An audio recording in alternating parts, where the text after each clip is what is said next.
राम राम दोस्तों, मैं आपकी प्यारी दुलारी चुगल किशोरी। कैसे हैं आप लोग? सब कुछ कुशल मंगल तो है ना।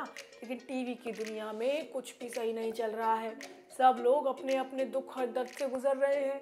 अनुपमा में अनुज ने तो कह दिया है कि उसे अब अनुपमा से प्यार नहीं है बल्कि नफरत होती है। तो वहीं ये रिश्ता क्या कहलाता है में अभिमन्यु की वजह से अक्षरा अभिनव की डेट खराब होने वाली है। तो वहीं राजवीर को पता चल गया है कि प्रीता ही उसकी असली माँ है। अब ये तो थी मोटा मोटी जानकारी, लेकिन आपको पूरी जानकारी जानने के लिए हमारा शो देखना होगा। तो चलिए रोज की तरह शुरू करते हैं चुगलियों का सिलसिला और जानते हैं कि किसके घर में क्या क्या हो रहा है।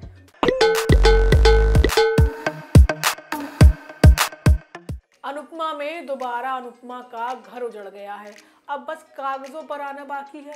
और जैसे अनुज के लक्षण है ना, तो हमें तो लग रहा है कि इस काम में भी देरी नहीं होगी। वो तो अनुपमा की शक्ल तक नहीं देखना चाहता। उसे अनुपमा दुश्मन लगने लगी है, बिल्कुल दुश्मन।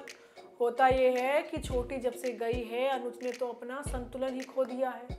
किसे क्या कहना है, कब कहना है, सब कुछ भूल गया है। तभी तो सबके सामने अनुपमा पर चिल्लाकर आया और अब घर में तमाशा कर रहा है। अनुपमा अनुज को प्यार से भी समझाती है कि कैसे यकीन दिलाऊं कि मेरे दिल में भी छोटी के लिए प्यार है, मेरे भीतर भी उसके जाने का गम है। लेकिन अनुज कहता है कि दर्द तो चेहरे पर दिखता है, लेकिन तुम तो होली के फंक्शन में खूब खुश थी और नाच गा रही थी।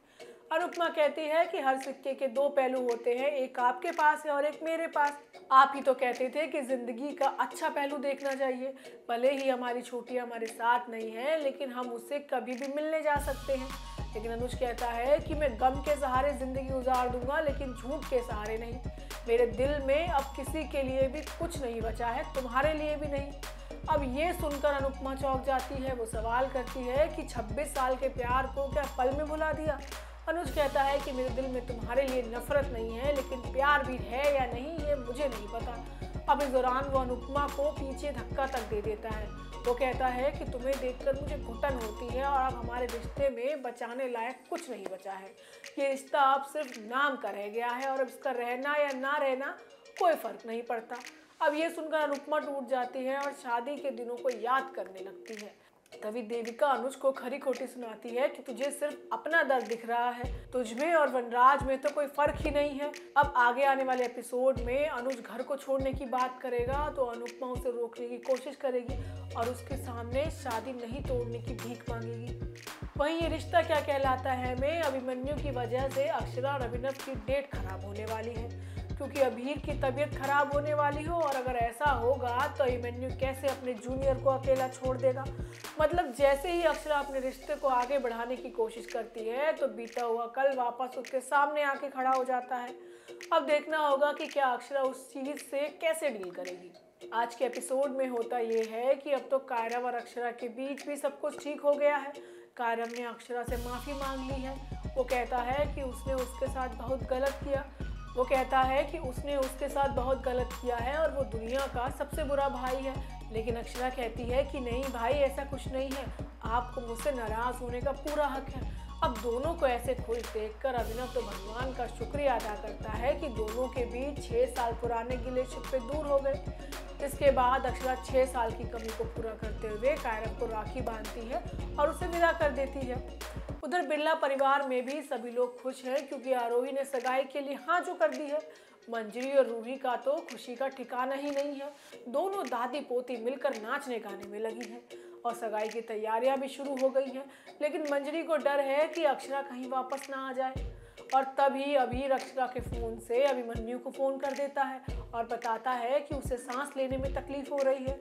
अभिमन्यु वीडियो कॉल के जरिए अभीर का चेकअप करता है और उसे कुछ एक्सरसाइज बताता है। तभी मंजरी भी वहाँ पहुँच जाती है, लेकिन उससे पहले फ़ोन कट हो जाता है। जिसके बाद अभीर पिज्ज़ा खाने की जिद करता है तो अभिनव अक्षरा से डेट पर चलने की बात कहता है। अब अक्षरा भी डेट पर जाने के लिए हाँ कर देती है तो अभिनव की खुशी का तो ठिकाना ही नहीं है। उसे तो लग रहा है जैसे उसके सारे सपने सच हो गए। अब आगे आने वाले एपिसोड में अभिनव अक्षरा के लिए गुंडों से भिड़ जाएगा तो अबीर की तबीयत खराब हो जाएगी। वहीं कुंडली भाग्य में राजवीर के सामने सच आ गया है कि प्रीता ही उसकी असली माँ है, सृष्टि नहीं। अब ये सुनकर राजवीर के मन में बहुत सारे सवाल हैं, लेकिन पूछे तो बेचारा पूछे किससे। होता यह है कि सृष्टि बेहोश प्रीता के सामने अपने दिल का हाल रखती है कि क्या वो राजवीर को सब कुछ बता दे कि आप ही उसकी असली माँ हो।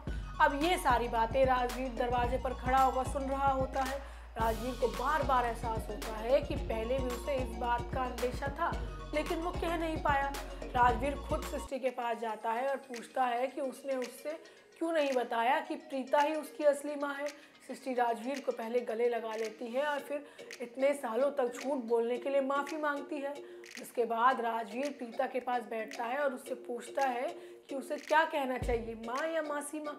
वहीं गुम है किसी के प्यार में विराट सब कुछ भूलकर सई के साथ रोमांस करने की कोशिश करेगा, लेकिन सई विराट को उसकी हदें याद दिला देगी। तो वहीं पत्रलेखा ने सीधा सई का करियर खत्म करने का प्लान बना लिया है। होता यह है कि सई अपने बालों में गजरा लगाती है, लेकिन वो गजरा निकल जाता है। अब ऐसे में विराट मौके पर चौका मारते हुए सई की मदद करने पहुंच जाता है और सई के बालों में गजरा फिट भी कर देता है। हालांकि सई उसे दूर रहने के लिए कहती है और कहती है कि मेरे इतना पास आने की ज़रूरत नहीं है, तुम अपनी हदों में रहो। अब पत्रलेखा सई से बदला लेने के लिए उसके करियर को ही दांव पर लगा दिया है। पत्रलेखा सई के खिलाफ केस करके आई है कि उसने और डॉक्टर पुलकित ने मिलकर जानबूझकर पत्रलेखा का गर्भाशय निकाला है। अब सई सबको पढ़कर बताती है कि उसके मेडिकल करियर पर खतरा है और कभी भी उसका लाइसेंस खत्म हो सकता है। अब आगे आने वाले एपिसोड में आप देखेंगे कि सई का केस सत्या के पास पहुंच चुका है, जहां सई जाकर अपने करियर के लिए भीख मांगेगी। तो दोस्तों, ये तो थी आज के सीरियल की अपडेट। आपको हमारा शो कैसा लगा हमें लाइक कमेंट करके जरूर बताएं, और अगर आपने हमारे चैनल को सब्सक्राइब नहीं किया है तो वो भी कर लें। आपसे फिर मुलाकात होगी किसी नई वीडियो के साथ। राम राम।